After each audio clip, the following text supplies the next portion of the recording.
الحمد لله نحمده ونستعينه ونستغفره ونؤمن به ونتوكل عليه ونعوذ بالله من شرور أنفسنا ومن سيئات أعمالنا من يهد الله فلا مضل له ومن يضلل فلا هادي له وأشهد أن لا إله إلا الله وحده لا شريك له وأشهد أن سيدنا وحبيبنا وطبيب قلوبنا محمد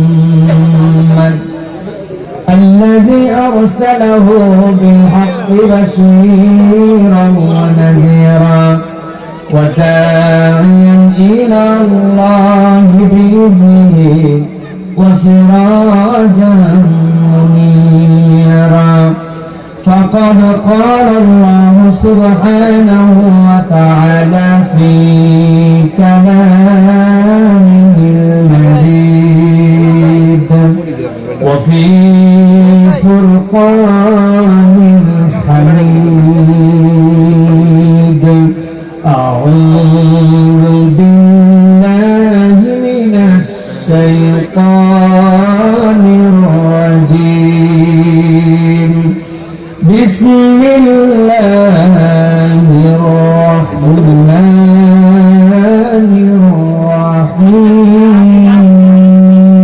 الرحيم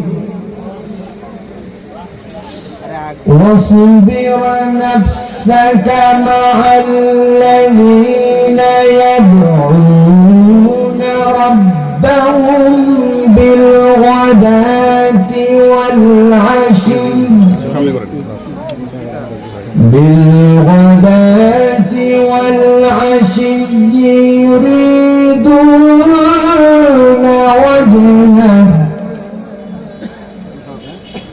يريدون وجهه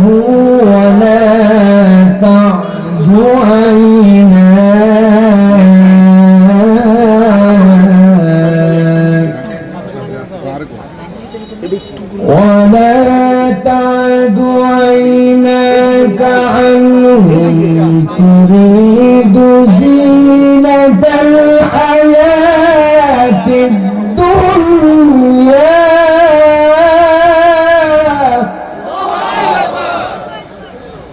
ولا تطع من أغفلنا قلبه عن ذكرنا واتبع هواه وكان أمره فرطا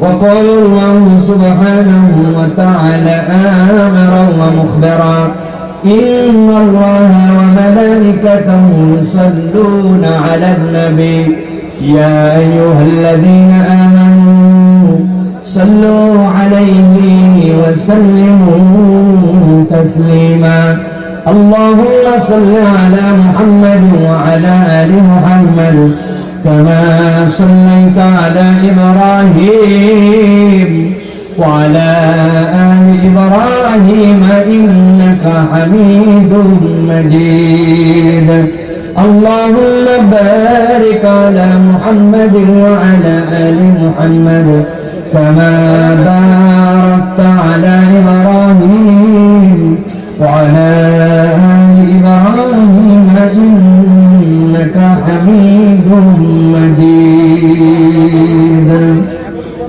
আলহামদুলিল্লাহ আজকের এই ঐতিহ্যবাহী কুমিল্লা সদরের সুয়াগঞ্জের ধুলিপাড়া বড় মসজিদ ধুলিপাড়া ঐক্য পরিষদের উদ্যোগে চতুর্থ বাৎসরিক আজকের এই তাফসীরুল কোরআন মাহফিলের সুযোগ্য সম্মানিত সভাপতি হযরত মাওলানা আবুল বাশার সাহেব দামাত বারাকাতুহুল আলিয়া আজকের সম্মানিত আলোচক বৃন্দ বিশেষ করে কথা বলছিলেন শেখ সাইফুল্লাহ আল মামুন আল মাদানী হাফিজাহুল্লাহ ওয়া রাআহ কথা বলেছেন হযরত মাওলানা হাফেজ উবাইদুস সুবহান মামুন সাইদি।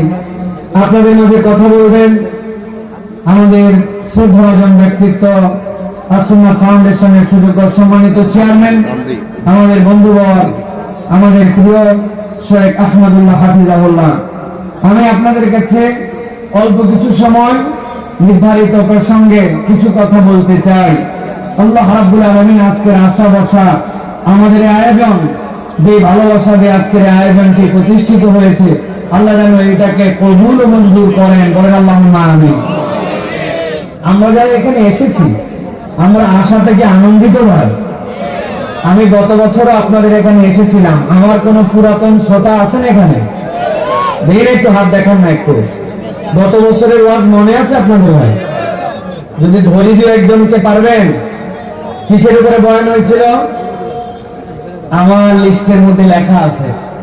আমি গত বছর আপনাদের কাছে বয়ান করছিলাম 10টি প্রশ্ন এবং উত্তরের আলোকে আল্লাহর শেখানো পদ্ধতিতে ঈমান এবং শিরকের পরিচয়। আপনাদের মনে নাই? আমার পরিচয় মনে আছে। জানা ওয়াজ আরেকবার করে দিলে তো বক্তার জন্য আসান, তাই না ভাই? তা আপনারা যদি মনে না রাখেন তাহলে কেমনে হবে?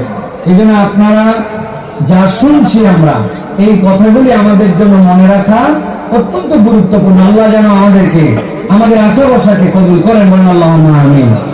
এই যে আমরা বসলাম, আসলাম, এই কথা শোনার জন্য আমরা একত্রিত হলাম, আর কিছু মানুষ এখনো আসতে পারলো না।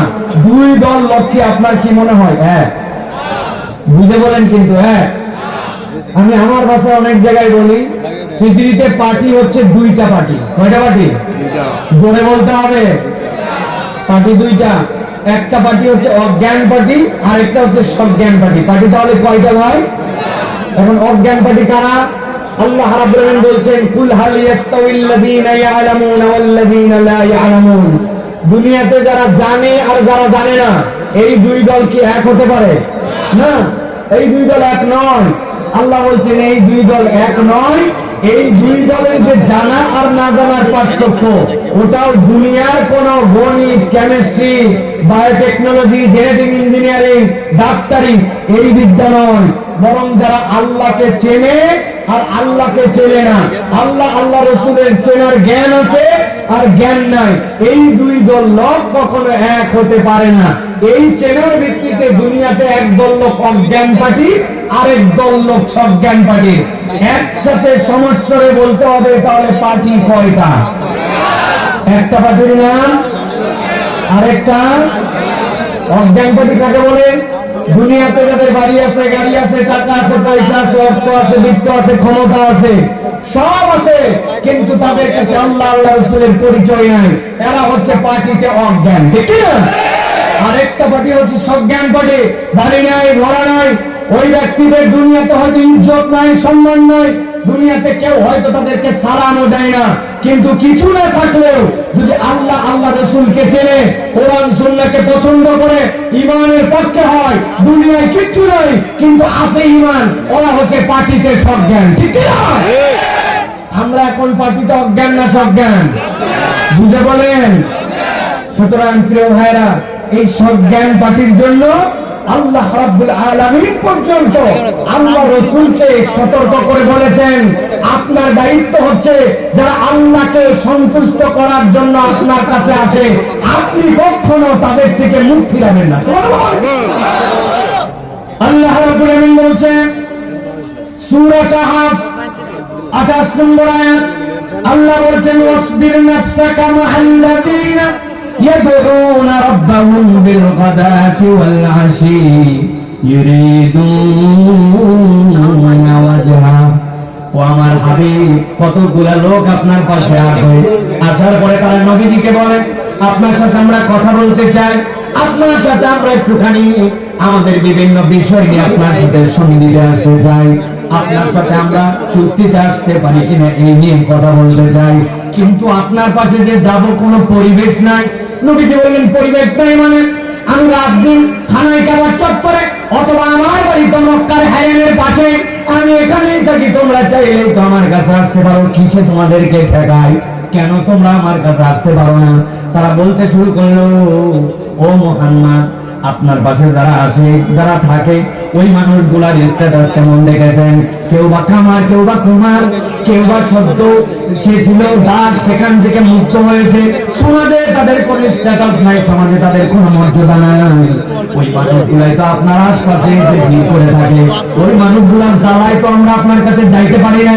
কি একটা বিচিত্র অবস্থা, ওদেরকে একটু সরান, তাহলে অন্তত আমাদের স্ট্যাটাসের সাথে যায়, আপনার কাছে যে আমরা একটু কথা বলতে পারি। আল্লাহ রাব্বুল আলামিন কারিমা নাযিল করেন, ওয়াসবির নাফসাকা মা'আল্লাযীনা ইয়াদউনা রাব্বাহুম বিল গাদাতি ওয়াল আশী ইউরিদুনা ওয়াজহা। ও আমার হাবিব, আপনাকে বললাম, ওই মানুষ, যেই মানুষগুলো সকাল সন্ধ্যা আল্লাহ রাব্বুল আলামিনের সন্তুষ্টি করার জন্য আল্লাহর জিকিরে আপনার বসে বসে, ওদের স্ট্যাটাস যেমনই হোক না কেন, আর যারা আসতে পারে না সমাজে তাদের অবস্থান যেমনই হোক না কেন, আমি আল্লাহ আপনাকে দায়িত্ব দিলাম, ওই মানুষগুলোর থেকে কখনো আপনি মুখ ফিরাবেন না। সকাল সন্ধ্যা আল্লাহকে রাজি খুশি করার জন্য, কোরআন শোনার জন্য, আল্লাহর পথে থাকার জন্য যেই মানুষগুলো আপনার পাশে থাকে, যত ভিআইপি লোক আসুক, আপনি তাদেরকে ছেড়ে কখনো যাবেন না। আপনি হিসাব মিলান, কোরআনের কথা শোনার জন্য, এই পথকে অবলম্বন করে নেওয়ার জন্য কোন মানুষগুলা দিল লাগায় চলাফেরা করে, ওই মানুষগুলাই হচ্ছে আল্লাহর কাছে পছন্দনীয়। তবে শর্ত আছে দুইটা। একটা হচ্ছে তার নিয়তটা হবে আল্লাহ রাব্বুল আলামিনের জিকির করা, আর দুই নম্বর দুনিয়ার লোক দেখানো নয়। কত বড় বক্তা আছে, অমুক বক্তা আসলে আমি যাই, অমুক বক্তা আসলে যাই না। এটা আপনার টার্গেট হতে পারে না।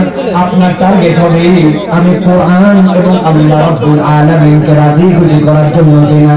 কোন ব্যক্তি যদি কোরআনের হালাকায় মাজালিসুল জিকিরে আল্লাহকে রাজি খুশি করার জন্য আসে, আল্লাহ রাব্বুল আলামিন ওই লোকগুলাকে আল্লাহ স্পেশাল বান্দা হিসেবে পছন্দ করে।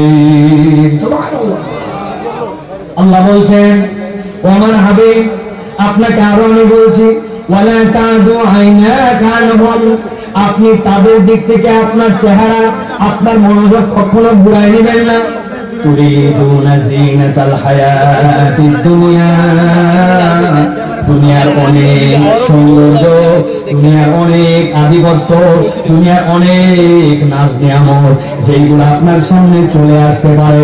তার মানে ওই ব্যক্তির বিপরীতে এমন কতগুলো ব্যক্তি আসতে পারে, আপনি মনে করতে পারেন তাদের সম্পদে সম্পদশালী, ক্ষমতায় তারা অনেক উচ্চকিত, সমাজের মধ্যে স্ট্যাটাসে তাদের অনেক দাম। আল্লাহ বলতেছেন, যেই আসুক না কেন সে আসতে পারে ইসলামের পথে, কিন্তু আল্লাহ দায়িত্ব দিলেন দুনিয়ার এই সকল বৈষয়িক দৃষ্টিভঙ্গিতে যেই মানুষগুলা সমাজে ওরকম স্ট্যাটাস নাই, কিন্তু আল্লাহকে রাজি খুশি করার জন্য কোরআন হাদিসকে পছন্দ করে, আপনি যেন কখনো তাদের থেকে মুখ ফিরাবেন না। সুবহানাল্লাহ। আল্লাহ কি মর্যাদা দিয়েছেন! আল্লাহ রাব্বুল আলামিন বলছেন, এই মর্যাদা, এই সম্মান তাদের জন্য যারা কোরআন শুনতে চায় আর আল্লাহকে সন্তুষ্ট করতে চায়। এখন আমি জিজ্ঞাসা করব, এখানে আমরা যারা আসছি, আমরা কি আল্লাহকে রাজি খুশি করার জন্য আসছি? হাত তুলে আল্লাহকে দেখান, দুই হাত শক্ত করে তোলেন। হয় না, কথা বলবেন না কেউ। হাত নামান, হাত নামান। আগে সিদ্ধান্ত দেন যে আপনাদের এলাকায় হাত সোজা করার মানে, আমি সব জায়গায় জিজ্ঞাসা করতেছি কারণ আমি জানি না আপনাদের এলাকায় আপনারা বুঝছেন কিনা। হাত সোজা করা মানে এরকম, এরকম, এরকম। যদি হাত সোজা এরকম হয়, হাতটা এরকম করে সোজা করতে পারবে, ভিতরে প্রচুর জায়গা হবে, ভিতরে ভিতরে বসতে হবে, আপনাদেরকে দাঁড়ায় থাকতে হবে, আপনাদেরকে অবশ্যই ঢুকতে হবে ভিতরে। আসেন আপনারা ভিতরে, আপনাদের কষ্ট দেওয়া করবো না আমরা। এত বড় জায়গা করা হয়েছে দাঁড়ায় থাকার জন্য। ডিসিশন একটা, আইদার আপনি ঢুকবেন অথবা আইদার আপনি লিড করবেন, যে কোনো একটা। দাঁড়ায় থাকতে পারবেন না, বসতে হবে আপনাকে। ভিতরে আসেন, মেহরবানি করে আসেন আপনারা। আল্লাহর বান্দারা আসেন, ইয়াংরা আসেন, আমার প্রিয় ভাইয়েরা আছেন। আপনাদের জন্য আজ, মুরব্বীদের জন্য না। এই মুরব্বীরা বহু ওয়াজ শুনছে, মুরব্বীদের ওয়াজ করে। ভাই ভিতরে আসেন, আছেন, দাঁড়ান যাবে না। ইয়াংরা আসো, সামনে আসো, সামনে জায়গাতে বসো, ভিতরে আসো, ভিতরে আসো। হ্যাঁ, আপনারা ডেকে নেন, ওদেরকে আদর করে ডাক দেন। দেখেন জায়গা আছে, জায়গা হয়ে যাবে, ডাক দেন। কেউ দাঁড়ায় থাকতে পারবে না, একজনও না, নট সিঙ্গেল ম্যান। এখানে আমার স্বেচ্ছাসেবক কোথায়? বামে ডানে আমার স্বেচ্ছাসেবক লাগবে। এখানে কেউ দাঁড়াবে না, মাইক আলা ছাড়া কেউ না, নবাড়ি। হ্যাঁ, নামে কথা বলেন আপনারা, দাঁড়ান, ভিতরে আসেন আপনারা, বসেন ভাইয়েরা, মাশাআল্লাহ। এবার হাত আমরা একসাথে সবাই সোজা করবো। রেডি আছেন ইনশাআল্লাহ? আমাদেরকে ডাক দেন না, রেডি ঢুকান, আগে আসেন, হাত সোজা করেন, টান টান করে সোজা করেন সবাই। করছেন সোজা? হয় নাই সবার? দুই হাত। এবার নামান হাত, ডানে বামে তাকায় দেখে নেন এবার কারা হাত উঠাতে পারে না। যে সকল মুরব্বীরা অসুস্থ তারা ছাড়া আমাদের সকলকে একসাথে আমরা হাত তুলবো। সবাই হাত সোজা করে কষ্ট করছেন? থামেন, হাত সোজা করেন, সোজা করছেন সবাই? টান টান হয়েছে? এবার একটু পিছনে টেনে দেন, হ্যাঁ, এবার একটু সামনে দেন, ডানে দেন, এবার একটু বামে। এবার একসাথে হাতগুলো নড়াচড়া করেন, মাশাআল্লাহ। এবার শক্ত করে হাত সোজা করেন, ওটা করছেন? এবার মুখ বরাবর হাত নামান, এই বরাবর নামাইছেন হাত, রেডি সবাই? এবার গলাটা একটু পরিষ্কার দেন, ভালো করে দেন, দিচ্ছেন সবাই?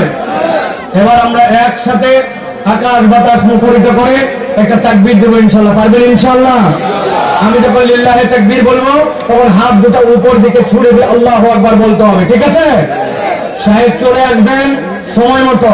এর আগে আমি রেডি করে দিচ্ছি আপনাদের, উনি আসার পরে যেন ডানে বামে কোন রকম কোন ডিস্টার্ব নাই, আসবেন নিরিবিলি একটা মনোমুগ্ধকর পরিবেশে আলোচনা উপহার দিবেন, ঠিক আছে তো ইনশাআল্লাহ?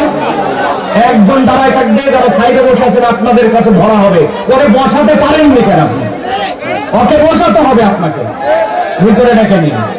রেডি সবাই? রেডি? দেখে বলে তাকবীর দেন, লিল্লাহে তাকবীর, লিল্লাহে তাকবীর। আল কোরআনের আলো, আল হাদিসের আলো, তোমার নেতা আমার নেতা, তোমার নেতা আমার নেতা, আলেম ওলামা যেখানে, আল্লাহর আইন যেখানে, লিল্লাহে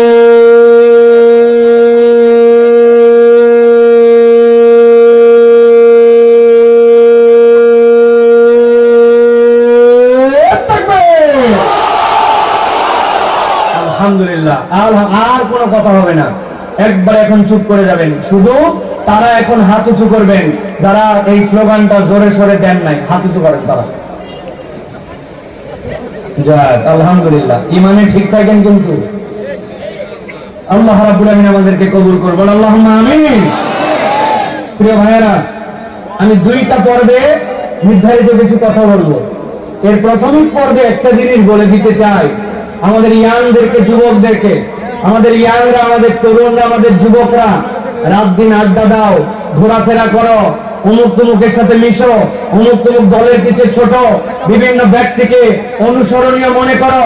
কিন্তু আল্লাহ রাব্বুল আমিন বলছেন দুনিয়ার মানুষকে নবী করিম সাল্লাল্লাহু আলাইহি ওয়াসাল্লামের মাধ্যম দিয়ে, ও আমার হাবিব, আপনি দুনিয়াতে থাকা অবস্থাতে আপনার জন্য নির্দেশনা, আপনার মাধ্যম দিয়ে কিয়ামত পর্যন্ত নির্দেশনা। 3 শ্রেণীর মানুষের অনুসারী আপনি হবেন না, 3 শ্রেণীর মানুষের আশপাশে আপনি ইচ্ছাকৃতভাবে যাবেন না, তাদের কাছে আপনি সহবত নেবেন না। 3 শ্রেণীর মানুষকে বিচার করে, হিসাব করে তাদের থেকে বুদ্ধি খাটায় দূরে থাকতে হবে। কয় শ্রেণী? কথা বলেন। 3 শ্রেণী। আল্লাহ রাব্বুল আমিন বলছেন নবীকে, ওয়ালা তুতি' মান আগফালনা কলবাহু আন যিকরিনা। এর এক শ্রেণী হচ্ছে দুনিয়ার বুকে যারা নিজেদের অন্তরকে আল্লাহর জিকির থেকে খালি করে রেখেছে। ওরা আল্লাহ রাব্বুল আলামিনের জিকির করে না, আল্লাহ রাব্বুল আলামিনের একবারও নাম নেয় না। 2 ঘন্টা আড্ডাবাজি করে, 2 ঘন্টা একসাথে চলে, 3 ঘন্টা একসাথে থাকে, সারা দিন পার হয়ে যায়, একবার ইস্তেগফার নাই, একবার মজলিস ভঙ্গের দোয়া নাই, একবার আল্লাহ আল্লাহ রাসূলকে স্মরণ করে না। বাজে কথা, বেহায়াপনা কথা, মহিলাদেরকে নিয়ে আলোচনা, নানান ধরনের বৈষয়িক আলোচনা, দুনিয়া, সব দুনিয়া, কিন্তু ওই আলোচনার মধ্যে আল্লাহ রাব্বুল আলামিনের জিকির নাই, ওই অন্তরগুলো আল্লাহর জিকির থেকে খালি। তথা ওই মানুষগুলোর কাছে গেলে আপনিও প্রভাবিত হবেন, যে আপনিও মনে করবেন নিরেট দুনিয়াদার। এই জন্য আল্লাহ বলছেন, যাদের অন্তরে আল্লাহর জিকির নাই, আমাদের সম্পর্ক তাদের সাথে রাখা যাবে। এই সাথে গেলে আমি নিজেও প্রভাবিত হব। এই সম্পর্কগুলা মানুষের মধ্যে প্রভাবিত হয়, ওই প্রভাবিত হয়ে এই মানুষগুলো আল্লাহর জিকির থেকে গাফেল হয়। 5 কথা 10 কথা করে আপনি একবার সুবহানাল্লাহ, আল্লাহু আকবার, আস্তাগফিরুল্লাহ, লা ইলাহা ইল্লাল্লাহ, আপনি ওঠার সময় মসজিদ ভঙ্গের দোয়া করে উঠতেছেন, আপনি ইস্তেগফার করতেছেন। 10 জনের সাথে মিশলে এই একটা হালত হয়। আর এমন বন্ধু আছে সারা দিন তামাম পার করে দিলেও নামাজ পড়ার কথাও বলে না, নামাজের টাইমও দেখে না। ওই ব্যক্তির সাথে চলা মানে আপনি গাফেল হয়ে যাওয়া। অতএব আপনি কার সাথে ঘুরতেছেন, এই 1 নম্বর তালিকা। আল্লাহর জিকির যার সাথে নাই, আমার সম্পর্ক তার সাথে নাই। আল্লাহর জিকির মানে আবার এটা কেবল বুঝেন না, লা ইলাহা ইল্লাল্লাহ, সুবহানাল্লাহ। একজন খুব সারাদিন বলতেছে আস্তাগফিরুল্লাহ, লা ইলাহা ইল্লাল্লাহ, কিন্তু যোহরের নামাজের সময় নামাজ পড়ে না, আসরেরটা পড়ে না, মাগরিব পড়ে না। ওর লা ইলাহা ইল্লাল্লাহ কাম হবে? আস্তাগফিরুল্লাহ কাজ হবে? মানে উনি মহিলাদের আলোচনা সব কমপ্লিট করে আবার আস্তাগফিরুল্লাহ বলে, কাম হয় ভাই? হবে না। অতএব সবচেয়ে বড় ইমানদারের জন্য জিকির হচ্ছে আল্লাহর ফরজ ইবাদতের পাবন্দি করা। অতএব আল্লাহর ফরজ ইবাদতের পাবন্দি করে যে আপনার সম্পর্ক তার সাথে থাকবে। ওই লোক অনেক সময় আবার আল্লাহর ফরজ ইবাদতের পাবন্দি করে, নামাজ পড়ে, কিন্তু রাস্তা খেয়ে বেড়ায়, আছে না ভাই? মানুষের জমির আল ঠেলে বেড়ায়, আছে না? বনের সম্পত্তি দেয় নাই, আছে না? আলেম ওলামারা যাদেরকে পছন্দ করেন না, আলেম ওলামাদেরকে যাদেরকে দেখতে পারে না, তাদের সাথে ওনার বিরাট দোস্তালি, এই টাইপের লোক আছে না ভাই? এইগুলার অন্তর আল্লাহর জিকিরের একটা পার্ট থেকে খালি। অতএব 1 নম্বর, আল্লাহর জিকির থেকে গাফেল যারা, ইমানদারের সম্পর্ক তাদের সাথে থাকবে না। আল্লাহ নবীকে আল্লাহ বলতেছেন 2 নম্বর, ওয়াত্তাবা হাওয়া, আরেক শ্রেণীর সাথে যেন আপনি সম্পর্ক রাখবেন না, যারা দুনিয়ার বুকে নিজের মন পছন্দ জিন্দেগি চালায়। ইসলাম কিছু মানে, আবার ব্যক্তিগত ইচ্ছাও কিছু মানে, আল্লাহকেও মানে, আবার সমাজকেও মানে। আপনার এলাকায় আসেনি ভাই?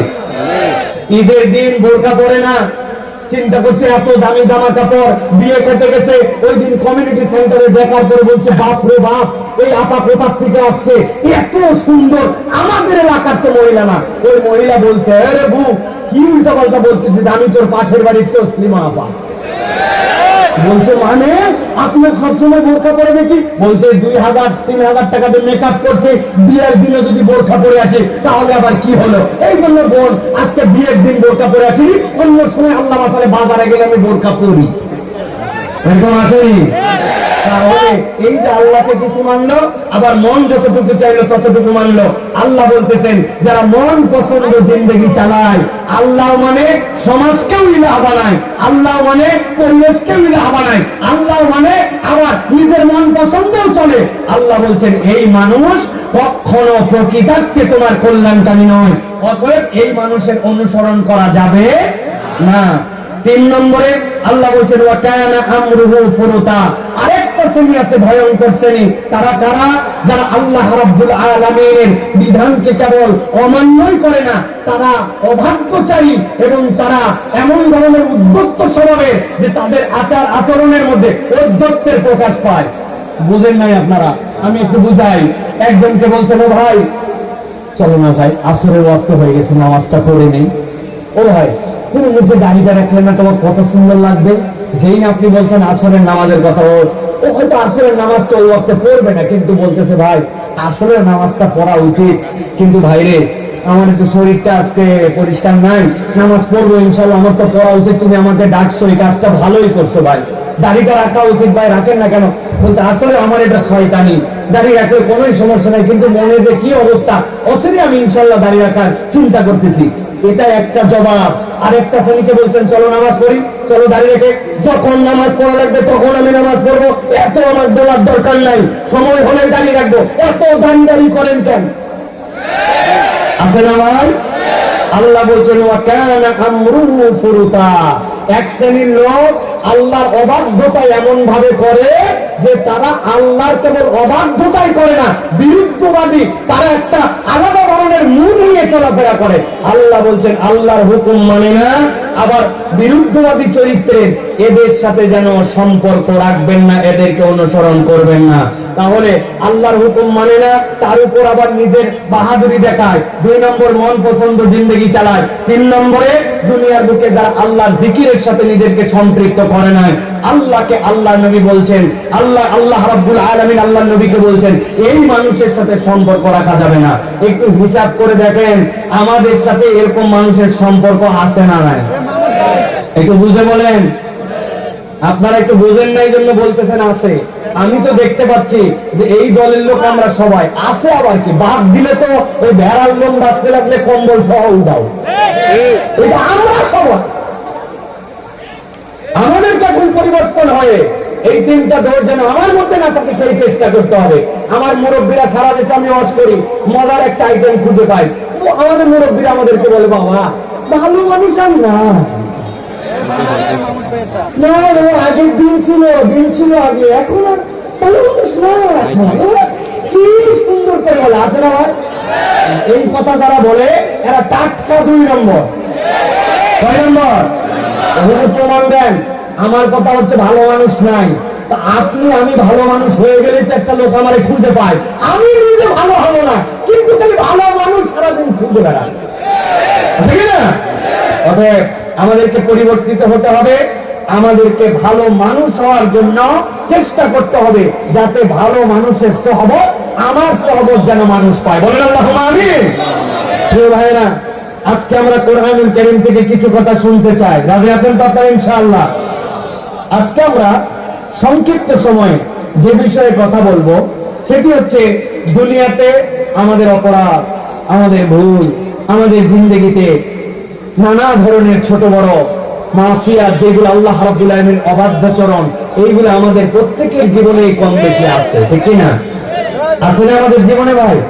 এখন আমাদের জীবনে ভুলে ভরা জীবন, এই ভুলে ভরা জীবনে আল্লাহ রাব্বুল আলামিন আমাদেরকে বলছেন এই বান্দাদেরকে ভুলে ভরা জিন্দেগি দিয়া আমি আমার বান্দাকে জাহান্নামে পাঠাতে চাই না, আমি আমার বান্দাদেরকে মূলত জান্নাতে নিতে চাই। সুবহানাল্লাহ বলেন। আল্লাহ রাব্বুল আলামিন মূলত বান্দাদেরকে মাফ করে দিতে চান। আল্লাহ রাব্বুল আলামিন তার বান্দাকে ক্ষমা করতে চান। আল্লাহ তার বান্দাকে আযাব দিতে চান না। আল্লাহ রাব্বুল আলামিন কি বলছেন খেয়াল করেন।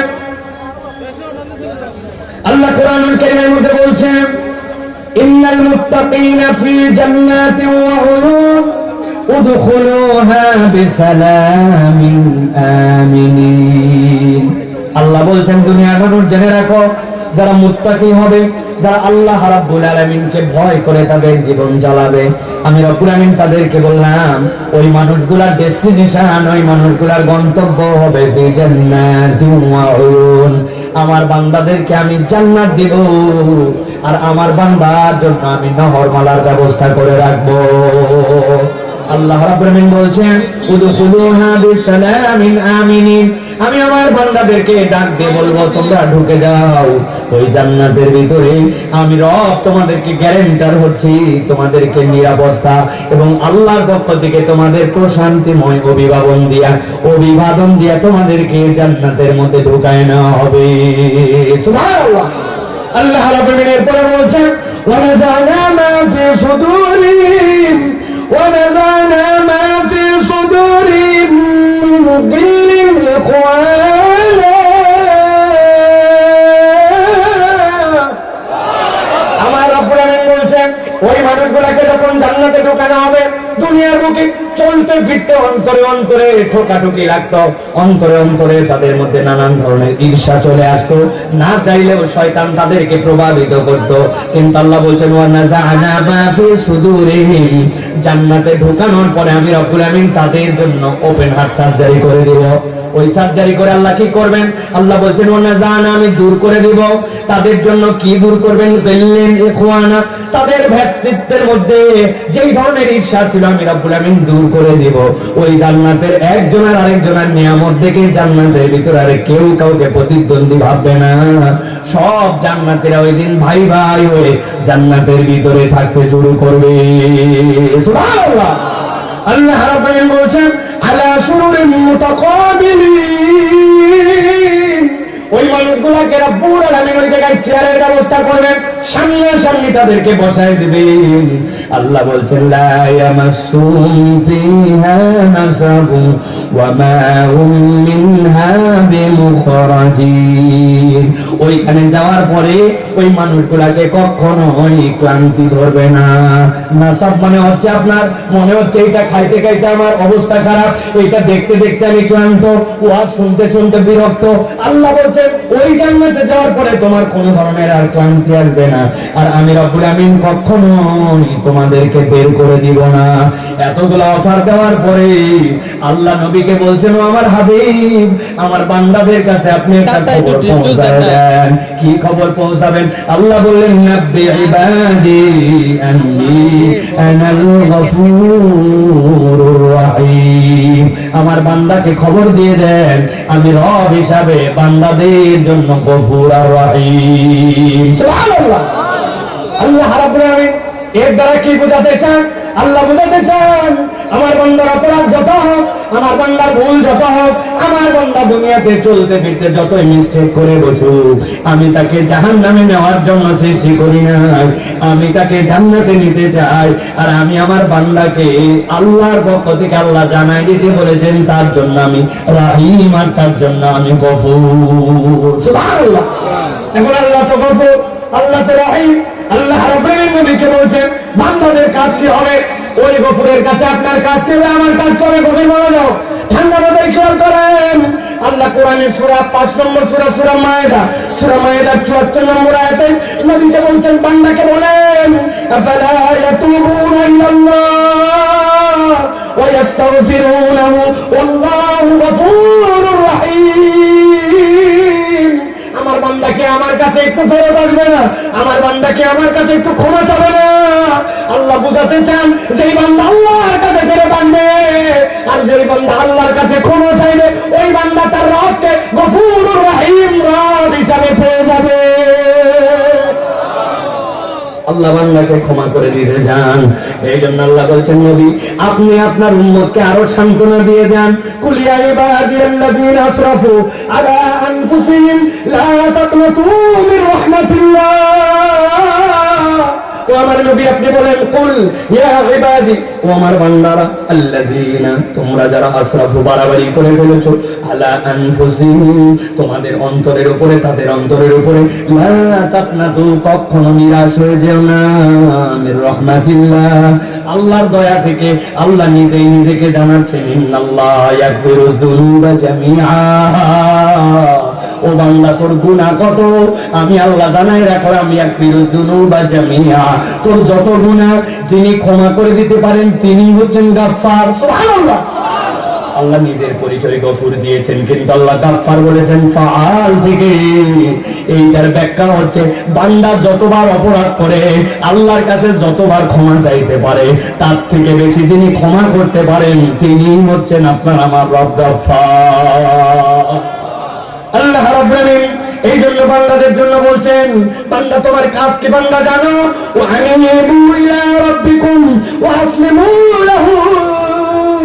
বান্দা তোর কাজ বেশি কিছু না, দুইটা কাজ। ওয়া আনিবু তোর রবের সাথে তুই সম্পর্ক জুড়ায় রে, তোর রবের কাছে তুই ফেরত চলে আয়। ওয়া আসলিমু আর রবের কাছে তুই আল্লাহর কাছে তুই মাথা নত কর, সারেন্ডার হয়ে যা।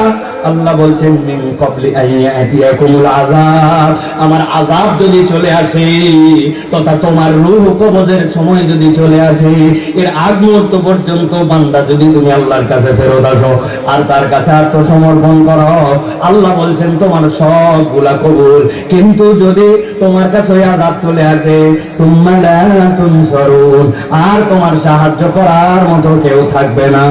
অথবা আল্লাহ বুঝাতে চান বান্দা বয়স মেপে অপেক্ষা করে কখন আল্লাহর কাছে ফেরত আসো না। আল্লাহর কাছে অপরাধ হওয়ার সাথে সাথে যেই বান্দা ফেরত আসে আল্লাহ ওই বান্দার প্রতি রাগ করেন না, ক্ষমা করে দেন। এই কয়েকটা আয়াতের আলোকে আমরা ছোট্ট একটা সিদ্ধান্তে আসবো। আমি জানি তারপরও আপনাদের কাছ থেকে জানার নিয়তে বলি যে আমরা আসলে জান্নাতে যেতে চাই না চাই না? জোরে বলার দরকার নাই, কিন্তু মুখ দিয়ে বলেন চাই না চাই না? চাই। দুই নম্বর জিজ্ঞাসা হচ্ছে, জান্নাতে যেতে চাই কিন্তু ছোট বড় জানা অজানা ইচ্ছায় অনিচ্ছায় আমাদের শয়তানের প্ররোচনায় মানব শয়তানের প্ররোচনায় আমাদের জীবনে গুনাহ আছে না নাই? জিজ্ঞাসা করে আছে না নাই? এখন এই গুনাহ খাতা নিয়ে জান্নাতে যাওয়া যাবে তো না। তাহলে কি করতে হবে? আল্লাহর কাছে আমাদের ক্ষমা নিতে হবে, ঠিক না? আমি আপনাদের কাছে দ্বিতীয় পর্বে যেটা বলতে চাই, ক্ষমা আমরা সকলেই চাই, কিন্তু ক্ষমা প্রাপ্তির উপায় কি? কোরআন সুন্নাহর আলোকে স্পেসিফিক আমরা ক্ষমা চাই, কিন্তু ক্ষমা প্রাপ্তির উপায়টা কি? আমি আপনাদের কাছে সংক্ষিপ্ত সময়ে আজকে বলে দিতে চাই। কোরআন সুন্নাহর আলোকে মানব জীবনে সর্বনিম্ন ক্ষমা প্রাপ্তির উপায় হচ্ছে 5টা। কয়টা? সবাই বলেন নাই, আরেকবার হাতগুলা নিচে নামান, এরকম করে রেডি হবেন সব হাত, এভরিবডি, ছোট হন বড় হন। আমি জিজ্ঞাসা করব, সর্বনিম্ন আল্লাহর কাছে ক্ষমা প্রাপ্তির উপায় কয়টা? হাত তুলে সবাইকে দেখাতে হবে 5টা। সর্বনিম্ন আল্লাহর কাছে ক্ষমা প্রাপ্তির উপায় কয়টা? সব হাত ওঠে নাই, আরেকটা চান্স দিলাম, হাত নামান। ক্ষমা প্রাপ্তির উপায় কয়টা? আরেকবার চান্স দিব, হাত নামান একসাথে, কয়টা? আলহামদুলিল্লাহ, 5টা উপায়। আমি আপনাদের কাছে প্রাথমিকভাবে 2টা উপায়ের কথা আগে বলি, ভালো করে খেয়াল করবেন। এইগুলো আমাদের আমলের জন্য দরকার। আল্লাহ রাব্বুল আলামিন যেন আমাদেরকে তার ক্ষমাপ্রাপ্ত বান্দাদের অন্তর্ভুক্ত হওয়ার তৌফিক দান করেন। আল্লাহ রাব্বুল আলামিন বলছেন, নবী আপনি জানায় রাখেন, বান্দা যদি আল্লাহর কাছে ক্ষমা পেতে চায়, 1 নম্বরে ওই বান্দাদের ঈমান আর নেক কাজ করা লাগবে। যেই বান্দার জীবনে ঈমানের সাথে নেক কাজ নাই, ওই বান্দার ক্ষমা আল্লাহর কাছে নাই। আল্লাহ রাব্বুল আলামিন কোরআনুল কারীমের 48 নম্বর সূরা, সূরা ফাতহার 29 নম্বর আয়াতের মধ্যে আল্লাহ বলছেন, ওয়া'দাল্লাহুল্লাযীনা আমানু ওয়া আমিলুস সালিহাতি মিনহুম মাগফিরাতাও ওয়া আজরান আযীমা। আল্লাহ বলছেন, দুনিয়ার মানুষ, আমি রব তোমাদের সাথে ওয়াদা করা লাগে না, কিন্তু আমি রব হিসাবে তোমাদের সাথে ওয়াদা করলাম। আমি আমার বাচ্চার সাথে ওয়াদা করে আসছি, যাওয়ার সময় জিলাপি নিয়ে যাব, বাড়িতে ঢোকার সময় চকলেট নিয়ে যাব, বলতে বলছে এইবার বেতন পাই লাল শাড়ি কিনে দেবো, বেনারসির শাড়ি। বাচ্চাকে বলছে 5 রেজাল্ট ভালো কর, তোর জন্য আমি একটা সাইকেল কিনে দেব। কিন্তু অনেক সময় আমাদের ওয়াদা গুলা এলোমেলো হয়ে যায়, বিভিন্ন পরিবেশের কারণে ওয়াদা রাখতে পারি না, হয় কিনা? আমার আল্লাহ রাব্বুল আলামিন বলছেন, বান্দা ইন্নাকা লা তুখলিফুল মিয়াদ, রব কখনো ওয়াদার ব্যতিক্রম করেন না। ফাআলুল লিমা ইউরিদ, তিনি যা চান তাই করতে পারেন, কিন্তু তারপর আল্লাহ ওয়াদা করছেন, ওয়াদাল্লাহুল্লাযীনা আমানু ওয়া আমিলুস সালিহাতি মিনহুম মাগফিরাতাও ওয়া আজরান আযীমা। আমার রাব্বুল আলামিন বলছেন, আমি ওয়াদা করলাম 1 নম্বর কাদের সাথে? ঈমানদারদের সাথে। 2 নম্বর ঈমান আনার পরে যারা আমলে সালেহ করবে তাদের সাথে। জিজ্ঞাসা হলো, আমরা তো ঈমানদার, কিন্তু ঈমানের সাথে আমলে সালেহটা কি? আপনারা আমার অনেকের বিশ্বাস নামাজ রোজা হজ যাকাত এটাই একমাত্র আমাদের জন্য আমলে সালেহ, তাই নাকি? ভালো করে বুঝলেন, ভালো করে বীজ ক্লিয়ার করেন।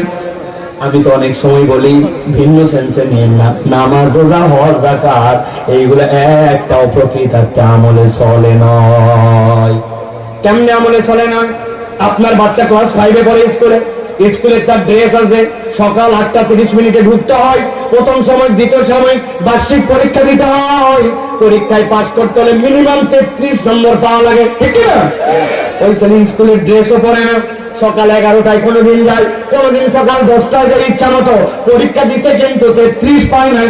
বুঝে থাকলে বলেন তো, ওই ছেলে 5 থেকে 6-এ উঠবে? তার মানে কিছুদিন এরকম এলোমেলো করলে স্কুল থেকেই বাইর করে দিতে পারে। আপনি যদি ইসলামকে স্কুল মনে করেন, নবী বলছেন বুনিয়াল ইসলাম আলা খামসিন, ইসলামটাও 5টা বেনার উপরে প্রতিষ্ঠিত আছে। 1 নম্বর শাহাদা, 2 নম্বর সালাত, 3 নম্বর রোজা, 4 নম্বর যাকাত, 5 নম্বর হজ। আপনার জন্য আল্লাহ রাব্বুল আলামিন এইগুলা ডিউটি দিয়েছেন, এইগুলা যার উপরে ফরজ হবে তাকে করা লাগবে। এখন আপনি নামাজ পড়েন না, কিন্তু আপনার ঈমান ঠিক আছে, কথা বলেন আছে কিনা? এরকম লোক এলাকায় আছে না ভাই? আমি তো বলি তুমি স্কুলের মধ্যেই নাই বেটা, ঈমান তো অনেক পরের কথা, ঠিক না? তাহলে যেই কাজ না করলে আপনার নাম স্কুলে থাকে না, ওই কাজ কেবল একমাত্র ভালো কাজ কেমনে হয়, ঠিক না? ভালো করে আপনাদের কাছে জিজ্ঞাসা করে বুঝ ক্লিয়ার করেন, বুঝ ক্লিয়ার করেন। পাকিস্তানে এক ওস্তাদ তার ছাত্রকে জিজ্ঞাসা করছে, বাবা এতদিন আমি পড়াতাম, তুমি আমার কাছে প্রশ্ন করতে, আমি উত্তর দিতাম, আজকে তোমার কাছে প্রশ্ন করব একটা, দেখি এতদিন কি পড়ালাম, তোমার উত্তর দেওয়া লাগবে। যত মিডিয়ার লোকেরা আছেন এখানে তো কয়টা মানুষ, এইটা আপনাদের জন্য স্মরণ করা দিচ্ছি, এটা আলাদা করে সাইজ করে পুরো দুনিয়াতে এটা আলাদা করে দিবেন, ডলার কামাইয়ের জন্য নয়, দিন প্রচারের জন্য, অন্তত এটা মাথায় রেখে। পাকিস্তানের এই শিক্ষক ছাত্রকে বলছে, বলো তো বাবা নামাজ পড়ে না কারা দুনিয়ায়, তোমার দৃষ্টিতে বলো। ওই ছেলে খানিকক্ষণ চিন্তা করে বলছে, উস্তাদ দুনিয়াতে নামাজ আমার যতটুকু মন বলে 3 শ্রেণীর লোক পড়ে না। বলছে প্রথমটা বল। বলছে প্রথম দুনিয়াতে যারা পাগল অথবা অজ্ঞান এরা নামাজ পড়ে না। পাগল নামাজ পড়ে, পড়লেও এলোমেলো পড়ে, ঠিক কিনা? অজ্ঞান লোককে নামাজ পড়ে। দারুণ উত্তর দিছিস তো বাবা, 2 নম্বরটা বল। বলছে 2 নম্বর উস্তাদ, এই দুনিয়ার বুকে তারা নামাজ পড়ে না যারা এই দুনিয়ার বুকে মৃত। মরা মানুষ নামাজ পড়ে? মরা মানুষের উল্টা নামাজ পড়া লাগে, ঠিক না? বলছে দারুণ উত্তর দিছিস বাবা, এবার 3 নম্বরটা বল। বলছে ওস্তাদ 3 নম্বর হচ্ছে দুনিয়াতে যারা অমুসলমান তারা নামাজ পড়ে না, ঠিক না? এবার 1 নম্বর বলেন তো, নামাজ পড়ে না কারা? পাগল অথবা অজ্ঞান, বলতে হবে সবাইকে, বলেন। 2 নম্বরে নামাজ পড়ে না কারা? মৃত। কারা? 3 নম্বরে নামাজ পড়ে না কারা? অমুসলমান। এবার একজন ব্যক্তির মুখ বন্ধ থাকবে না, আমি জিজ্ঞাসা করব অনলাইন সহ দুনিয়ার যে যেখান থেকে শুনবেন কিয়ামত পর্যন্ত সকলের কাছে জিজ্ঞাসা, বলেন তো আমরা কি যারা কথা শুনতেছি আমরা কি অজ্ঞান অথবা পাগল? বললেন না, অজ্ঞান অথবা পাগল। আমরা কি মৃত? আমরা কি অমুসলমান? খাইছে গেছে। আপনারা আপনাদের উত্তর দিয়ে দিয়েছেন, আমরা মৃতও না, অজ্ঞানও না, অমুসলমানও না। একজন কাউকে চাই নামাজ পড়িস না, কিন্তু কি মরা? বলছে বললে হবে নাকি? পাগল। আর না, আমি কি জন্য পাগল হবো? অমুসলমানের কথা। তুমি পাগল না, অমুসলমান না, অজ্ঞান না, নামাজ পড়ো না কেন? কথা ঠিক না? হিসাব বরাবর করে নেন।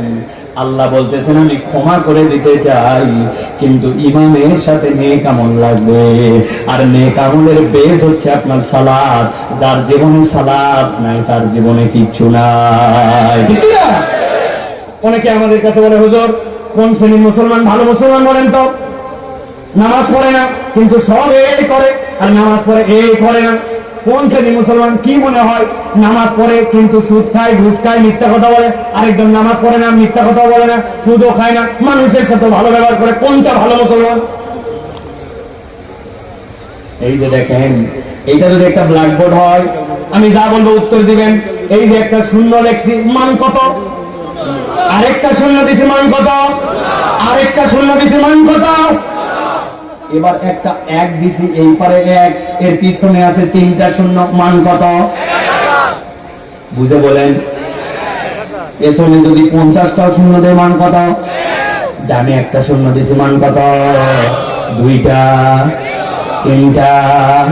ভালো করে মনে রাখেন, আপনার আমার আমল নামাতে ইমানের পরে আমল নামার প্রথমটা হচ্ছে সালাত।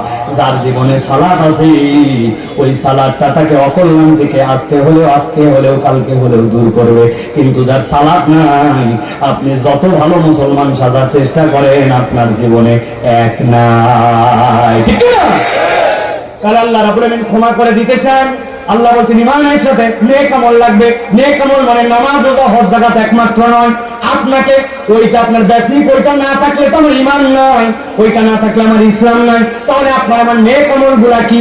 আপনাকে আমাকে নেক আমল করার জন্য চেষ্টা করতে হবে। নবীজি এগুলা ইনস্ট্রাকশন আমার জন্য আপনার জন্য দিয়ে গেছে। এর অন্যতম হচ্ছে আল্লাহ নবী বলছেন লিল মুমিনি আলাল মুমিনি সিত্তু ফিসাল, 6টা কমসে কম দায়িত্ব আছে। কেউ অসুস্থ হয়েছে তাকে দেখতে যাওয়া প্রয়োজন নাই, ফায়দা নাই। ওইটা দেখতে গেলে আমার কোনো সমাজে স্ট্যাটাস আসবে না, উল্টা নিজের তেল খরচ হবে। কিন্তু আপনাকে তাকে দেখতে যেতে হবে, জানা যায় শরীক হতে হবে। রাস্তার মধ্যে দেখছেন ছোট্ট একটা টুকরা পড়ে আছে ইটের, কেউ বছর খাইতেও পারে নাও পারে, আপনি ওটা সরাই দিয়েছেন, মসজিদে ঢুকছেন, ঢোকার পরে আপনি সময় আছে 5 মিনিট, চাইলে আপনি বসে যেতে পারেন না। আমি 2 রাকাত তাহিয়াতুল মসজিদ করেছি, 2 রাকাত আমি ওযুর নামাজ পড়েছি, এরপরে আমি বসে গল্প করতে পারি না। সুবহানাল্লাহি ওয়া বিহামদিহি সুবহানাল্লাহিল আযীম করি। ধান লাগাই যখন তখন আমি এই কাজ করি। আমি মোটরসাইকেলে যাচ্ছি, গাড়িতে বসে আছি, আমি আমার ওজিফা করি। নামাজের পরে চলতে ফিরতে মানুষের জন্য কল্যাণ করি। কিছু না পারলেও যাকে দেখি তার সাথে হাসি মুখে কথা বলি। আর আমার মুখ দিয়ে আমি গালিগালাজ করি না, মিথ্যা কথা বলি না, মানুষের সাথে অন্তত হাসি মুখে কথা বলি। একজন একটা রিক্সা খুঁজে পাচ্ছে না, আপনি একটু রিক্সাটা আগায় দিয়েছেন। একজন মালটা উঠাতে পারছেন, একটু ধরে দিয়েছেন। মুরব্বী একজন মুরব্বী সম্মান করার যোগ্য, তিনি তাকে আপনি সম্মান করে সালাম দিয়েছেন। একজন ছোট যাকে আপনার স্নেহ কদর, তাকে আপনি স্নেহ করেছেন। এই যে খুলুকে হাসান আপনার আমার জীবনে, এইগুলা প্রত্যেকটাই বান্দার জীবনে নেক আমল। আল্লাহ বলছেন ইমানের পরে বেসিক কাজগুলা পালন করার পরে যেই বান্দা এই নেক কাজগুলা করবে, আল্লাহ রাব্বুল আলামিন অটোমেটিক ওই বান্দাগুলাকে মাফ করে দিবে।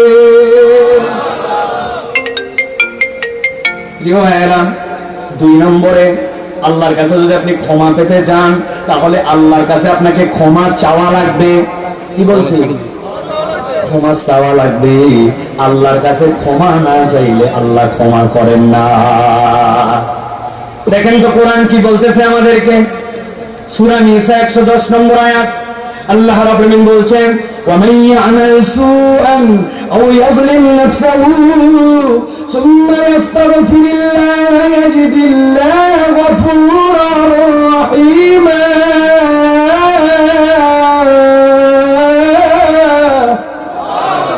আল্লাহ বলছেন এই দুনিয়ার মানুষ ঠান্ডা মাথায় বোঝো, আমার নবীকে দিয়ে তোমাদেরকে কি শিখাচ্ছে।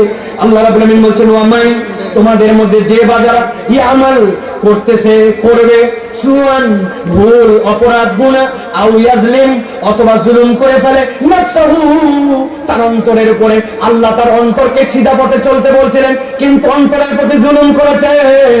আল্লাহ বলছেন ঘাবড়ায় যেও না, সুম্মা ইস্তাগফিরুল্লাহ, এরপরে যেই না ওই বান্দা আল্লাহর কাছে ইস্তেগফার করবে, ক্ষমা চাইবে, আমি রব্বুল আমিন তার জন্য জানাই রাখলাম ইয়াজিদিল্লাহ গফুরুর রহিম, ওই বান্দা আল্লাহ রাব্বুল আমিনকে নিশ্চয় দয়াশীল ক্ষমাকারী হিসেবে পেয়ে যাবে। সুবহানাল্লাহ। তাহলে আল্লাহর কাছে আপনাকে আমাকে ক্ষমা চাইতে হবে, ঠিক না? আমরা ক্ষমা চাই না, আল্লাহর কাছে আমরা ক্ষমা চাই না। ক্ষমা না চাইলে রব্বুল আমিন বান্দাকে মাফ করেন না। এখন কথা হচ্ছে আমরা তো ক্ষমা অনেকে চাই, কিন্তু আমাদের ক্ষমা চাওয়াটাও, আমি সব জায়গায় এটা বলতেছি, ক্ষমা চাওয়াটাও স্বয়ং বেয়াদবি হয়। বোঝেন নাই না? বেয়াদবের মতো ক্ষমা চাই বলে হুজুর আমরা চাই না বেয়াদবের মতো হয়। আমি একটু দেখাই আপনাদেরকে, আমার দিকে তাকান। ফরজ আমাদের মধ্যে এই তো একটু আগেও নামাজ পড়লাম, আসসালামু আলাইকুম ওয়া রাহমাতুল্লাহ, আসসালামু আলাইকুম ওয়া রাহমাতুল্লাহ।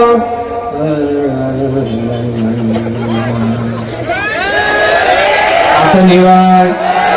ও বাবা, এইটা তো তাও গেল ফরজ নামাজ জামাতে। ব্যক্তিগত নামাজ তো আরো খারাপ। কি বলছেন আপনি ওই জায়গায়? আপনি বলছেন রব্বানা আতিনা ফিদ দুনিয়া হাসানা, অথবা বলছেন রব্বানা যালামনা আনফুসানা, তাই তো না? কিন্তু বলার ধরনটা কিরকম, সেই হিসাবে আদব। আমি একটু 2টা উদাহরণ দেই। আপনার এলাকার চেয়ারম্যান সাহেবের কাছে একজন বয়স্ক ভাতার জন্য গেছেন মুরব্বী, কথা শুনে আমার দিকে টাকা, বয়স্ক ভাতা চাওয়ার জন্য মুরব্বী গেছে। চেয়ারম্যান সাহেবের সামনে যাওয়ার পর চেয়ারম্যানকে আসসালামু আলাইকুম, চেয়ারম্যান সাহেব আমার 70 বছর হয়ে গেছে, আমার কিন্তু কাজ কাম করতে পারে না, মেহরবানি করে আপনার এলাকায় আমি কিছু বয়স্ক ভাতা দেবো, কাগজ পাতা চাই, আমার একটা বয়স্ক ভাতা খাই, সেগুলো দিন আমি করতে আসসালাম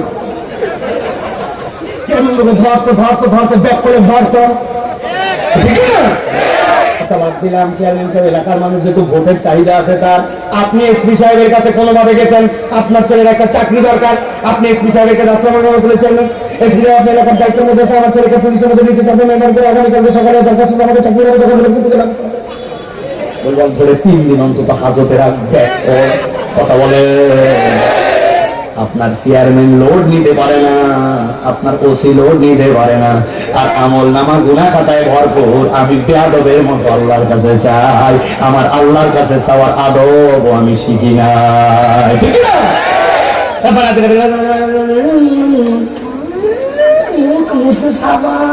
মনে করে আল্লাহ মাফ না করে দিলে বিরাট সমস্যায় পড়ে যাবে আল্লাহ। আদো বলা হয় চাওয়ার ক্ষেত্রে অন্তত আদো বলা হওয়া লাগবে।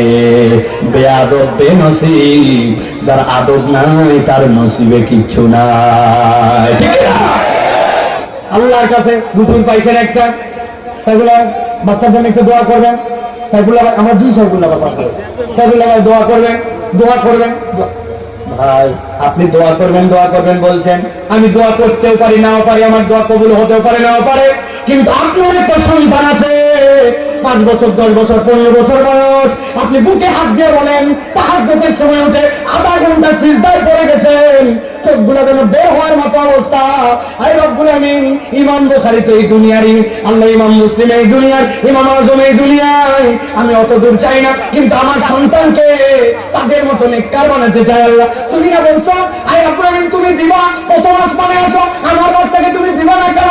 কানতে কানতে কানতে কানতে যাই নামাজ ভিড়ায় ফেলছে, 10 মিনিট হাত তুলতে তুলতে হাত থরথর করে কাঁপতে শুরু করছে। তারপর আল্লাহকে বলছে ইয়া যাল জালালি ওয়াল ইকরাম, তুমি দিবে না কেন?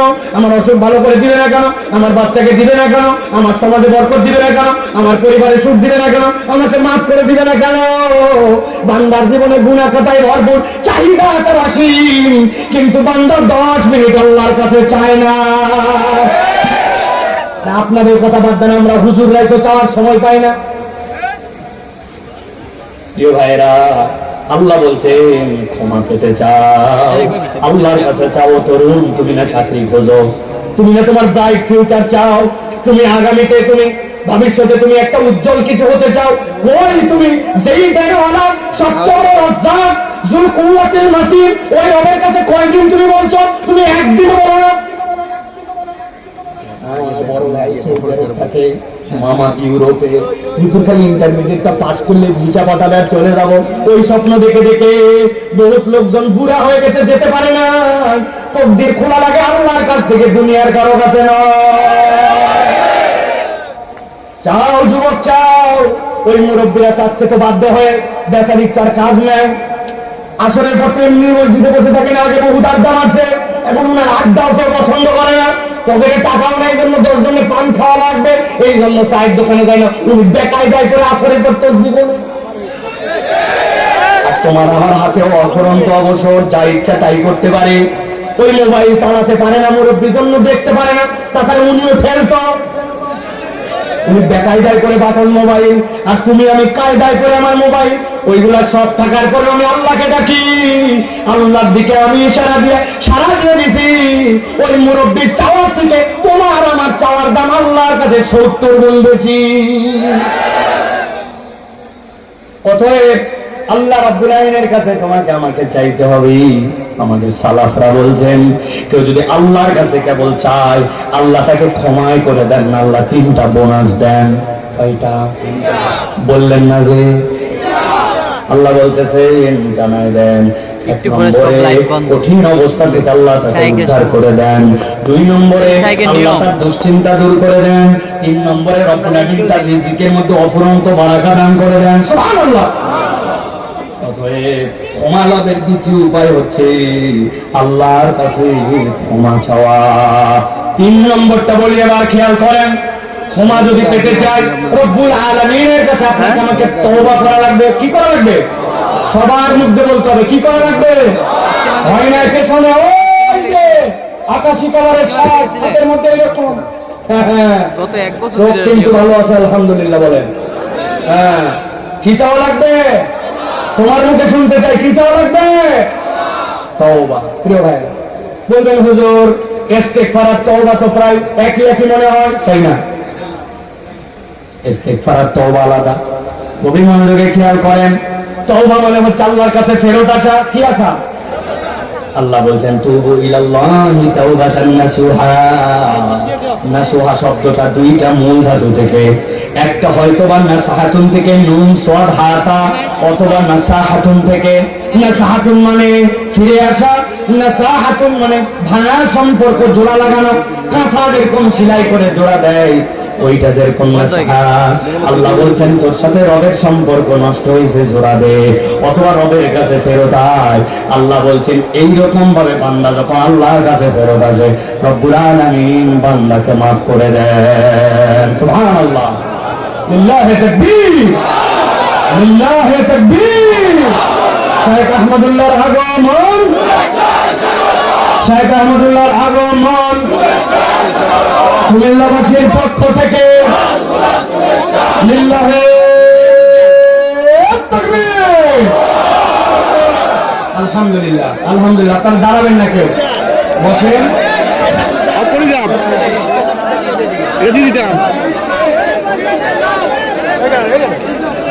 বাইরে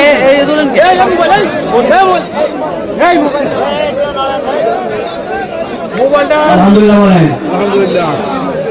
সবাই বসে পড়েন। আমি আগে বলছি যে আলহামদুলিল্লাহ সবাইকে বসতে হবে, একদম সবাই বসেন, সবাই বসে পড়েন।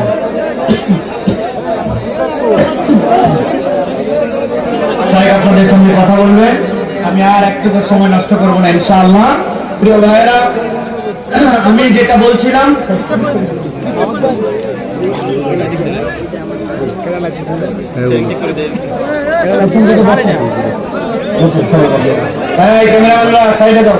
মাহফিলের স্বেচ্ছাসেবকরা সাইডে যাও। তাহলে আবার জিজ্ঞাসা করি, ক্ষমা প্রাপ্তির উপায় কয়টা? ভুলে গেছেন কয়টা? আর সম্পর্ক রাখা যাবে না কয় শ্রেণীর সাথে? মনে আছে তো প্রিয় ভাইরা? তাহলে 3 নম্বরটা হচ্ছে তওবা। কি বলছি? আল্লাহ রাব্বুল আলামিন বলছেন وهو الذي يقبل التوبة عن عباده ويعفو عن السيئات ويعلم ما تفعلون। আল্লাহ বলছেন বান্দা যদি আমার কাছে ক্ষমা পেতে চায়, আমি রব্বুল আলামিন ওই বান্দাদের জন্য বললাম তিনি তো সেই রব যিনি তওবাকে কবুল করেন তার বান্দাদের মধ্যে থেকে। ওই বান্দাদের, যেই বান্দাগুলা দুনিয়ার বুকে অপরাধ করে আর যে বান্দাগুলা নিজেদের নফসের উপরে জুলুম করে। আর আল্লাহ বলছেন বান্দা তোমার কাছে আমার পক্ষ থেকে একটা বক্তব্য দিয়ে রাখি, ওই আলামু মা তাফআলুন, তিনি যা তোমরা করো সব বিষয়ে খবর রাখেন। আল্লাহ সব খবর রাখেন, কিন্তু আল্লাহ সব মাফ করে দিতে চান। মাফ পাওয়ার শর্ত কি? আল্লাহর কাছে প্রকৃতার্থে তওবা করতে হবে, আল্লাহর কাছে ফেরত আসার মতো ফেরত আসতে হবে, ঠিক না? এখন আপনি অপরাধ করছেন জনগণের সাথে, আল্লাহর কাছে ক্ষমা পাওয়া যাবে তোমার? আপনি আপনার বোনের সম্পদ ফেরত দেন নাই, আর আল্লাহকে বলছেন আল্লাহ মাফ করে দাও, আমি হজে চলে গেছি, মাফ হবে তো ভাই? না। অতএব বান্দার হক আল্লাহর হক হিসাব করা লাগবে, করে আল্লাহর হক আল্লাহর কাছে ক্ষমা নিতে হবে, বান্দার হক তাকে ফেরত দিয়ে আল্লাহর কাছে ক্ষমা নিতে হবে। আল্লাহ বলছেন আমার বান্দাকে আমি ক্ষমা করে দিব। 4 নম্বরে আল্লাহ বলছেন তাকওয়া অর্জন করা। যদি কোনো বান্দা আল্লাহর কাছে তাকওয়াশীল বান্দা হয়, আল্লাহ ওই বান্দাকে মাফ করে দেন। আল্লাহ বলছেন ইন্নাল্লাযীনা ইয়াখশাউনা রাব্বাহুম বিল গায়ব লাহুম মাগফিরাতুন ওয়া আজরুন কাবীর। আল্লাহ বলছেন আল্লাহকে যে ভয় করে রব্বুল আমিন ওই বান্দাকে ক্ষমা করে দেন। সুবহানাল্লাহ ওয়া বিহামদিহি। সর্বশেষ 5 নম্বরটা হচ্ছে দান খয়রাত। দান খয়রাত নাই যার, আল্লাহর কাছে ক্ষমা পাওয়া কঠিন না। আমরা এখন হয়েছে হার কিপটা, কুঞ্জুসের কুঞ্জুস, ঠিক না? আমি একটা আন্দোলনের মধ্যে আছি, আপনাদের কাছে সে বলে দিতে চাই, ভালো করে গভীর মনোযোগে এই কথাটি শুনেন। আমার শেষ কথা এটা, আমি সাহেবের এজাজত নিয়ে একটু কথা বলতেছি। সেটা হচ্ছে যে আমরা আমাদের দান খয়রাত কমাতে কমাতে দিচ্ছে, বসো না, বসো না ভাই, বসো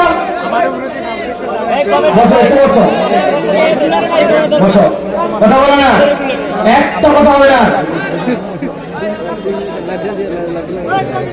আমি প্রথম থেকে বলছি স্বেচ্ছাসেবক ঘাটতি আছে। আপনারা স্বেচ্ছাসেবক প্রাথমিকদেরকে এখানে আসতে দেয় কেন? কি স্বেচ্ছাসেবক আপনাদের? কোথায় তারা? কেন 2 বার ঠিক করতে হবে? আমি আসার পর থেকে মাহফিল ঠিক করতেছি, দুটোর মাহফিল ঠিক করা হতে এনার্জি আছে? 4 মাস আসার পর তো মাহফিল কোথায়? ভালো করে খেয়াল করেন। শেষ কথা, আপনাদের এলাকায় যে মসজিদ, এই মসজিদে আপনারা জুমার নামাজে জানতে হয় না? আপনাদের মসজিদে যদি 400-500 মুসল্লি হয়, আপনাদের মুসল্লিদের থেকে জুমার কালেকশন কত? বলেন না ইমাম সাহেব যারা আছেন, কালেকশন কত? 500 মুসল্লি কালেকশন 400 টাকা, 500 টাকা, 600 টাকা, ঠিক না ভাই? আমি আপনাদেরকে বলতে চাই, আল্লাহ রাব্বুল আলামিনের কাছ থেকে যদি আমরা করুণা ভিক্ষা চাই, আমরা যদি ক্ষমা চাই, আমরা যদি আমাদের জীবনে আল্লাহ রাব্বুল আলামিনের দেওয়া বিপদ আপদ থেকে বাঁচতে চাই, তাহলে আমাদের দান করার বিকল্প নাই। আগামী জুমার থেকে শপথ করেন যে আল্লাহর ঘরে মিনিমাম 20 টাকা না দিয়ে আমরা উঠবো না। রাজি আছেন ইনশাআল্লাহ? আপনি যতই রাজি থাকেন, দেখবেন এক শ্রেণী রাজি নাই। ওরা বলবে আমি ছাত্র মানুষ, আমি গরিব মানুষ, আমি তরুণ মানুষ, কিন্তু ওই ছাত্র যখন এলাকায় চা খেতে যায়, ওনার বন্ধু আসছে চা খাওয়ার জন্য, বিল দেওয়ার সময় উনি বলে তুই দিবি না, বলে তুই দিবি না, ঠেলা ঠেলি আসলে আমার ওনারা ধাক্কা ধাক্কি করে বিল দেয় না। একটা জামা আয়রন যদি করে, জামা আয়রন করতে 10 টাকা লাগে। চায়ের মধ্যে একটা যদি খালি কোন রকম টোস্ট বিস্কুট ডুবাই, চায়ের বিল হয়ে যায় 10 টাকা। উনি সপ্তাহ ভরে এটা খায়, মোবাইলে ফ্লেক্সি লোড করে, এমবি কিনে, এমনি খরচ করে, কিন্তু জুম্মার দিনে মসজিদে যে 20 টাকা আসে না, ঠিক না? আপনারা শপথ নেন যে অন্তত যদি 200 মুসল্লি হয় 4000 টাকা, 400 মুসল্লি হলে 8000 টাকা, 4 জুমা মিলাই মসজিদে যে কালেকশন হবে, এইটাতে আপনার মসজিদটা স্বাবলম্বী হয়ে যাবে, 30-32 হাজার টাকা উঠে যাবে। কিন্তু এই মুসল্লিরা যায়, জুম্মার দিনে টাকা দেয় না, ঠিক না? আগামী জুমার থেকে দিতে রাজি আছেন ইনশাআল্লাহ? হাত তুলে লাগে দেখান। আপনি ছাত্র হন আর দেয় হন, আমাদের দানের হাতকে বড় করতে হবে। রাজি আছেন ইনশাআল্লাহ? হাত নামান। আমি জানি আপনাদের এটা ভুলে যাবেন, এটা মনে রাখার একটা টেকনিক বের করছি। আপনাদের যাদের মাথায় টুপি আছে, টুপিগুলো হাতে খোলেন সবাই, ডান হাতে খোলেন সবাই, সব একটু সময়ের জন্য মাফলার টাফলারটাতে খুলছেন সবাই, টুপিগুলো উপরে উঠে দেখান, সব টুপিগুলো দেখান। আর বাকি যারা আছেন, এই টুপিটা হচ্ছে আমাদের শিআরুল ইসলাম, এটা আমাদের ইসলামের অন্যতম নিদর্শন। এটা একটু পড়ার চেষ্টা করবেন, এটা পড়লে অনেক গুনাহ খাতা থেকে বেঁচে থাকা যায় আলহামদুলিল্লাহ। এটা পড়া আপনার জন্য ওয়াজিব না, ফরজ না, কিন্তু এটা পড়ার চেষ্টা করেন। টুপিগুলো কেন নিছি? এবার টুপি যখন পড়বেন বিসমিল্লাহ বলে পড়েন, আর মনে করেন আল্লাহ আগামী জুমার থেকে আমাকে এটা তৌফিক দান করো, মসজিদে আমি অন্তত 20 টাকা দিয়ে শরীক হবো। বলেন আল্লাহুম্মা আমিন। আর মসজিদের নতুন পদ্ধতিতে আমরা দান কালেকশন করা শুরু করব। মসজিদে কেউটা আর যাবে না, সামনে ব্যাগালা যাবে, যাওয়ার পরে যদি টাকা না দেয় দাঁড়ায় থাকবে, দেন বলছে টাকা নাই, পকেট থেকে বের করে 20 টাকা দিয়ে বলবে হাওলাত দিলাম, এর মধ্যে দেন, পরে শোধ করে দিবেন। মসজিদগুলি বিভিন্ন জনমুখী হয়ে গেছে, মানুষের কাছে চায় মসজিদ, মসজিদের খরচ দিতে পারে না, এসি খায়, মসজিদে ওযু করে ভাই, ওযুর পানির বিল তো আপনার অন্তত দেওয়া উচিত, এসির বিল, কারেন্টের আমার বিল তো আপনার দেওয়া উচিত, কন্ট্রিবিউট করা উচিত, ঠিক না? এটা বলার উদ্দেশ্য কি প্রিয় ভাইরা, আমরা যদি ক্ষমা পেতে চাই তাহলে আল্লাহ নবী আমাদেরকে বলেছেন দান সাদাকা আমাদের জন্য ক্ষমা আছে। হযরত আলী রাদিয়াল্লাহু তাআলা থেকে একটা বর্ণনা আছে, তিনি যতবার আল্লাহর কাছে তওবা করতেন ততবার তিনি সাদাকা করতেন। ধরেন নিয়ত করছিলেন এই কাজটা করবো, করতে পারি নাই, আল্লাহ তওবা করলাম, তোমার এই ভুলটা করবো না, মিথ্যা কথাটা বলবো না, সাথে 100 টাকা পানিশমেন্ট হিসেবে দিয়ে দিছি। 3 বার মিথ্যা কথার জন্য তওবা 300 টাকা দিয়ে দেখেন, চতুর্থবার মধ্যে মিথ্যা বলাতে ঠেলা আর গালি দিব না, তওবা করলাম, আস্তাগফিরুল্লাহ আলাযিম আল্লাযী আতুবু ইলাইহি। এরপরে হঠাৎ করে বলেন হারাম দাদা, নাউযুবিল্লাহ, আমি না বলছিলাম এটা বলবো না, আপনি আস্তাগফিরুল্লাহ বলে নিয়ত করছেন, যতবার মুখে গালি দিবে 50 টাকা সাদাকা করবো, 50 টাকা দিয়ে 3 বার দিয়ে দেখবেন মুখদার গালি বাড়াবে না। এই জন্য তওবার সাথে সাদাকা আমাদের লাগবে। আল্লাহ আমাদেরকে কবুল করুন, আল্লাহুম্মা আমিন। আজকে আমি সংক্ষিপ্ত সময়ে যে কথাগুলি বলেছি এগুলো আমাকে আমাদের সকলকে আমল করার তৌফিক দান করেন, আল্লাহুম্মা আমিন। হাযা মা ইনদি ওয়াল ইলমু ইনদাল্লাহ, সুবহানাকাল্লাহুম্মা বিহামদিকা আশহাদু আল্লা ইলাহা ইল্লা আনতা আস্তাগফিরুকা ওয়া আতুবু ইলাইক। ওয়াসসালামু আলাইকুম ওয়া রাহমাতুল্লাহি ওয়া বারাকাতুহু।